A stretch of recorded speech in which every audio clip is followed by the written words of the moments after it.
నేను ఐజాక్ మీకు ఫోన్ చేశాను. అన్న మీరు రేపు హాస్పిటల్కి వెళ్తారా అని చెప్పి కాల్ చేస్తే నేను ఎల్లుండి వెళ్తాను అన్నమాట. ఈ రోజు నైట్ చేసింది, ఎల్లుండి ఉదయానికి ఆయన వెళ్ళాడు. నాకు ఆ సెకండ్ డే భయంకరమైనటువంటి పెయిన్ ఫీవరు డాలీ ఫోటో తీసి పెట్టినది. నేను ఫోటో పెట్టినప్పుడు ఆమె డాక్టర్ని సంప్రదించి అర్జెంటుగా హాస్పిటల్కి వచ్చి ఇంతకాలం నుంచి ఏం చేస్తున్నాను, నాకు ఏ సింటమ్స్ నాకు లేవు, ఈ 2 డేస్లోనే ఇట్లా అయ్యింది అని చెప్పాను. రమ్మని చెప్పడం జరిగింది. నేను ఆ 3rd డే మార్నింగ్ కల్లా 9 కల్లా హాస్పిటల్లో ఉన్నాను. మరి అక్కడ ఓపీ రాయించా, అక్కడ ఉన్నటువంటి ఫీమేల్ డాక్టర్కి రిఫర్ చేసాడు. ఆమె చూసింది, ఇది చీమ్ కంటే ఏం కాదు అని ఒక నీడిల్తో ఆమె లిక్విడ్ టీతో టెస్ట్ చేసి ఇది వెంటనే ఆపరేషన్ చేయాలి మేడం, లేకపోతే ఇది ఇన్ఫెక్షన్ అవుతుంది అని చెప్పడం జరిగింది. నేను జస్ట్ చూపించుకుని వద్దామని వెళ్ళాను. అది కరెక్ట్గా 5వ తారీఖు ఆగస్టు నెల 5వ తారీఖున వెళ్ళిన తర్వాత అక్కడ ఉన్నటువంటి ఆ డాక్టర్ చెప్పిన సజెషన్ బట్టి ఆపరేషన్ అనగా నాకు భయం వేసింది. ఏం ఆపరేషన్, చిన్న ఇంజక్షన్కే నేను చాలా భయపడిపోతాను. ఆపరేషన్ ఏంటి, నేను షాక్ తిన్నాను. ఒక నిమిషం మరలా 3 గంటలకి రమ్మని చెప్పారు డాక్టర్, లేడీ డాక్టర్.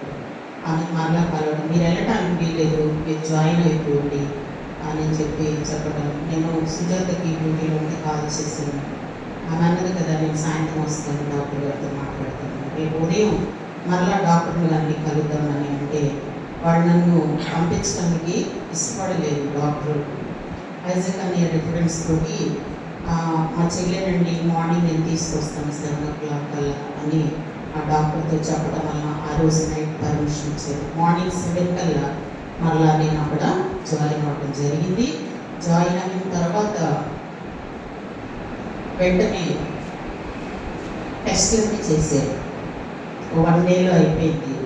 ఆ నెక్స్ట్ డే 6th మార్నింగ్ సర్జరీకి ప్రిపేర్ చేసేసారు. ప్రిపేర్ చేసినప్పుడు మరి జనరల్ మత్తు ఇస్తారట, నాకు తెలియదు కొన్ని విషయాలు మెడికల్గా. ఆ భాగం వరకే ఇస్తారు అని ముందు చెప్పారు.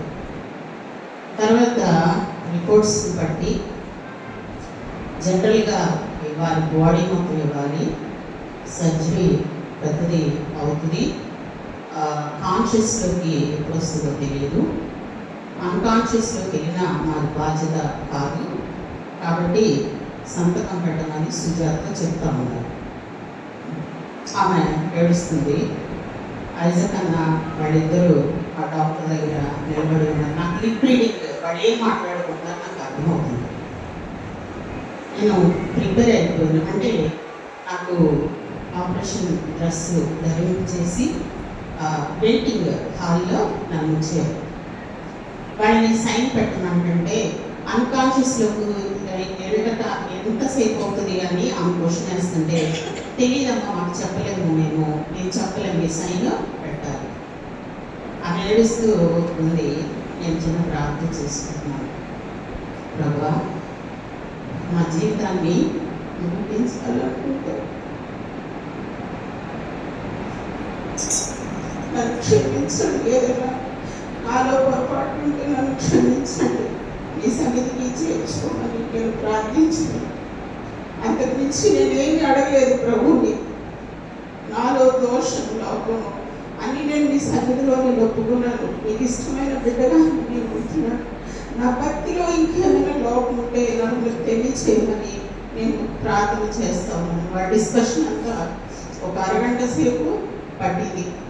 నేను నా ప్రార్థనలో నేను అడిగిన మాట, నా జీవితం ముగించాలి అంటే ఇంకా నా దోషాలు ఉంటే నన్ను క్షమించి నీ రాజ్యానికి చేర్చుకోమని నేను ప్రార్థన చేస్తున్నాను. వారి యొక్క ఫార్మాలిటీస్ అన్నీ కూడా కంప్లీట్ అయిన తర్వాత ఐజాక్ అన్న డాక్టర్ దగ్గరికి వెళ్ళి, మా చెల్లండి ఈ మత్తు సర్జరీ చేయడానికి అవకాశం అని అడిగారు. ఐజాక్ అన్న నన్ను తల్లిగా తండ్రిగా నన్ను ఎంతో ఆదరించాడు. అన్ని విషయాల్లో కూడా హాస్పిటల్ విషయంలో నాకు ఎవరు లేదు, నేను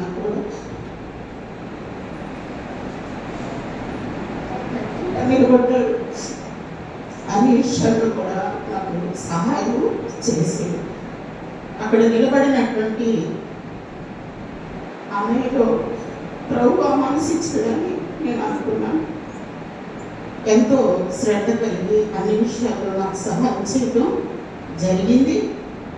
తర్వాత నన్ను ఆపరేషన్ థియేటర్లోకి తీసుకెళ్తూ ఉన్నప్పుడు అక్కడ ఉన్నటువంటి హెబ్రోన్ మాస్టర్ గారు ఉన్నారు. అక్కడ ఆయనతో మాట్లాడుతూ ఉన్నారన్న ఏమనంటే కొంచెం జాగ్రత్తగా చూడండి డాక్టర్ గారు అని చెప్తూ ఉన్నాడు.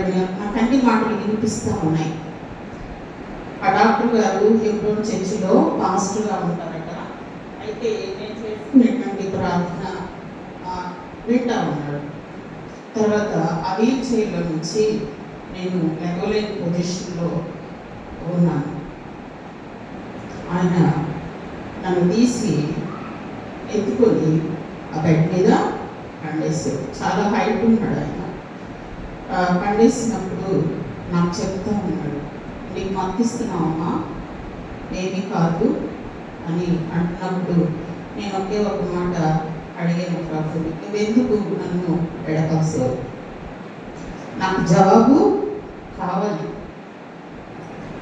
నువ్వు ఈ సమయంలో నువ్వు విడివని ఎడబాయినని వాగ్దానం చేసావు కదా, నన్ను ఎందుకు ఎడబాసావు ప్రభు అని మాత్రం నేను అడగడం జరిగింది. ఆ సమయంలో ప్రభు నాకు జవాబు రాలేదు, కానీ నా ఆత్మ మాత్రం ప్రభు యొక్క జవాబు కోసం చూస్తుంది. నాకు మత్తు ఇవ్వడం జరిగింది. 14 మంది టీమ్ ఉన్నారు. ఇటు 7 మెంబర్స్ లేడీస్, 7 మెంబర్స్ డాక్టర్స్ ఉన్నారు. 14 మంది టీం నిలబడి ఉన్నారు సర్జరీ.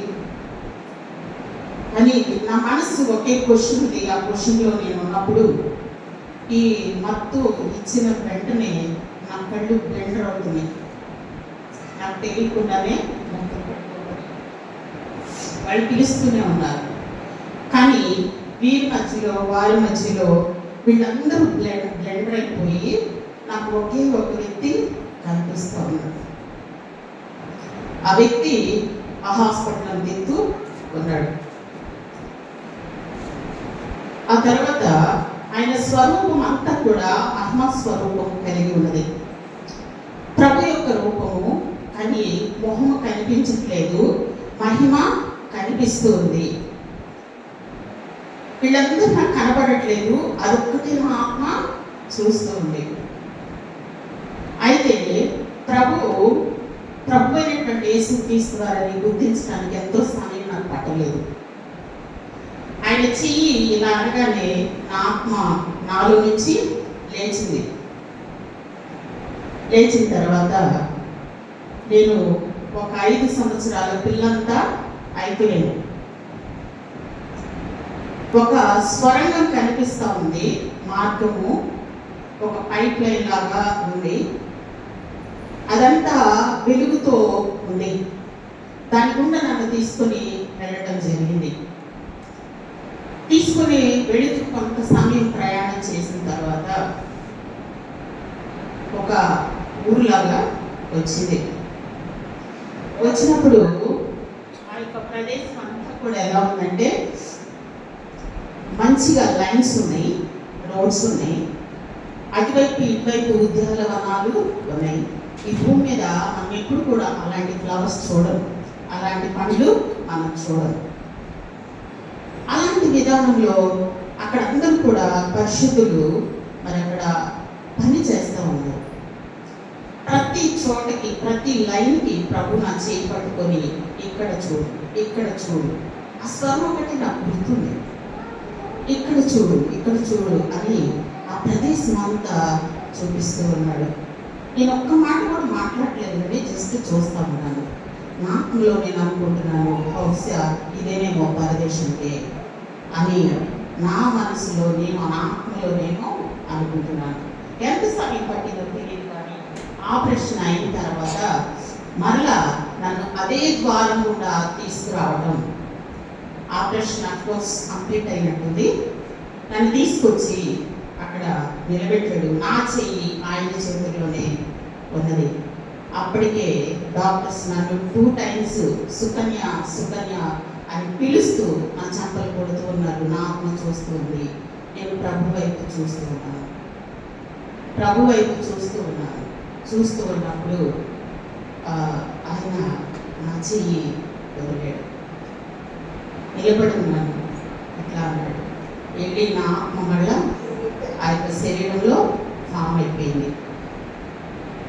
అప్పుడు నన్ను 3వ పిలుపు వాడు పిలిచారు. సుకన్య అన్నప్పుడు నా చెంపల మీద కొడుతూ ఉన్నా. నేను కాన్షియస్లోకి లేననుకుంటున్నాను. వాడు నా చెంపల మీద కొట్టడం జరిగింది. నాకు అప్పుడు ప్రభులోకి పలకడం జరిగింది. ఇప్పుడు నా కళ్ళు మరలా తెరవబడుతూ ఉన్నప్పుడు ప్రభు అయినటువంటి యేసుక్రీస్తు వారు బ్లెండ్ అయిపోతున్నారు. ఈ 14 మంది మళ్ళా నాకు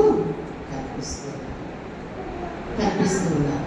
అలాగా నా ప్రశ్న విషయంలో ప్రభు నాతో ఉన్నాను అని నాకు దేవుడు నాతో మాట్లాడాడు, నాతో ఉన్నాడు. తర్వాత ఎంత సమయమో కూడా నన్ను ఐసీలో ఉంచలేదు. 1 hour తర్వాత రూమ్ షిఫ్ట్ చేశారు. కండిషన్ అంతా ఓకే అన్నారు. ఇంతకంటే ఆశ్చర్యకరమైన విషయం ఏంటంటే, పెద్ద ఆపరేషన్ మరి జరిగినప్పుడు కూడా ప్రెస్లో 2 వేళ్ళు పట్టేంత వెడల్పు మరి లోతుకి మరి జరిగినప్పటికి కూడా ఆపరేషన్ నాకు అసలు ఇంజెక్షన్ చేసినంత పెయిన్ కూడా తర్వాత నాకు లేదు. ప్రభు నా గాయాన్ని కట్టాడని నేను విశ్వసించాను. నా జీవితంలో అద్భుత కార్యం చేశాడు అనుకున్నాను. కానీ ఈలోపే ఒక 1 monthలో మళ్ళీ 1 monthలో అవన్నీ రిపోర్ట్స్ మళ్ళా పైకి వెళ్ళడం, ఆ రిపోర్ట్స్లో ఈ యొక్క క్యాన్సర్ సెల్ ఉందని మరి రావడం జరిగింది. ఆపరేషన్ చేయడం వలన మళ్ళా అవంతా కూడా మల్టిప్లై అయ్యి అని తర్వాత ఆలోచనతో వారు రిపోర్ట్స్ పంపించడం జరిగింది. అందరూ భయపడ్డారు, ఏడ్చారు. నేనైతే ఒక్క కన్నీటి చుక్క కూడా మనుషుల ముందు ఎప్పుడు ఏడవలేదు. సుజాత వీళ్ళందరూ ఏడుస్తున్నప్పటికీ కూడా నా కంటి నుంచి ఒక చుక్క కూడా రాలేదు. ఇది నీకు తెలియకుండా ఏది జరగదు. ఎందుకు జరిగిందో నాకు తెలియదు.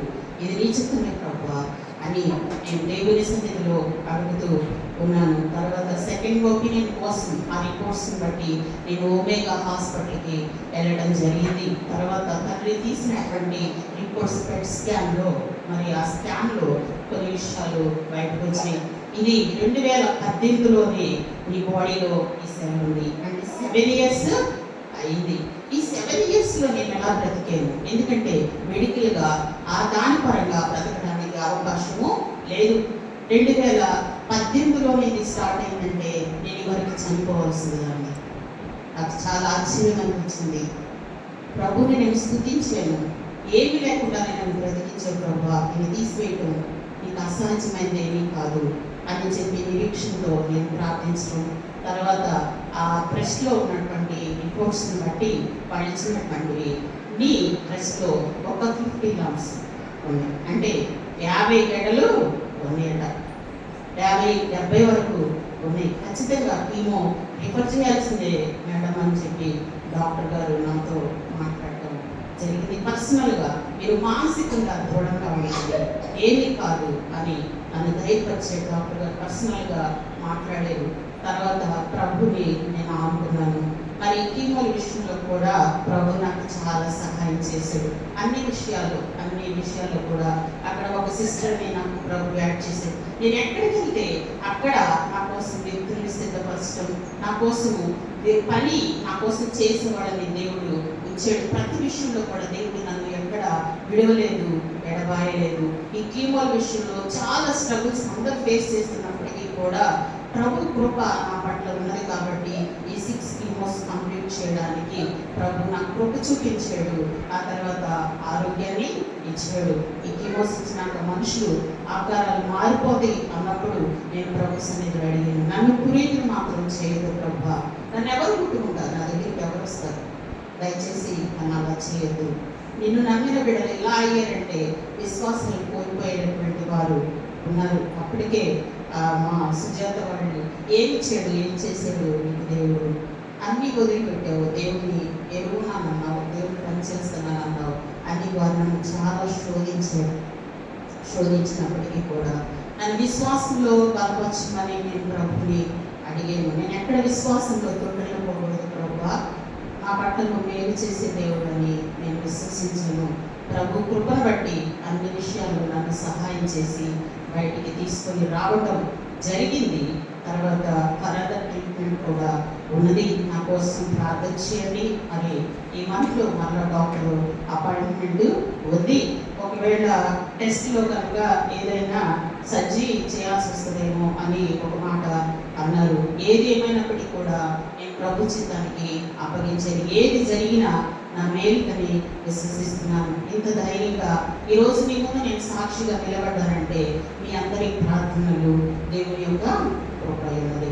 కాబట్టి నా ఫర్దర్ ట్రీట్మెంట్లో కానీ తర్వాత మరి నా భవిష్యత్తులో కానీ ప్రభు నా పట్ల కృప చూపించి అన్ని విషయాల ముందుకు తీసుకెళ్లాలని, పరిచర్యల విషయం కొన్ని ఆగిపోయి అది నాకు చాలా బాధగా ఉంటుంది. నా వల్ల చాలా డిస్టర్బెన్స్గా ఉందని నాకు వేదన ఉన్నది. దాని గురించి ప్రార్థన చేయండి. దేవుడి కార్యాలన్నీ ముందుకు తీసుకెళ్ళలాగున, ప్రభు నా పట్ల మేలు చేయలాగున మీ అందరి వ్యక్తిగత ప్రార్థనలో జ్ఞాపకం చేసుకోవాలని ప్రేమతో మనవి చేస్తూ నా మాటలు నేను ముగిస్తున్నాను. మరి సుజాత కుటుంబం కోసం, రక్షణ కోసం ప్రార్థన చేయండి. విశ్వాసంలో వారు బలహీనులుగా ఉన్నారు. వారి కుటుంబాలు, వారి పిల్లలు రక్షణ కోసం ప్రార్థన చేయాలని ప్రేమతో మనవి చేస్తూ నా సాక్ష్యాన్ని నేను ముగిస్తున్నాను. Thank you.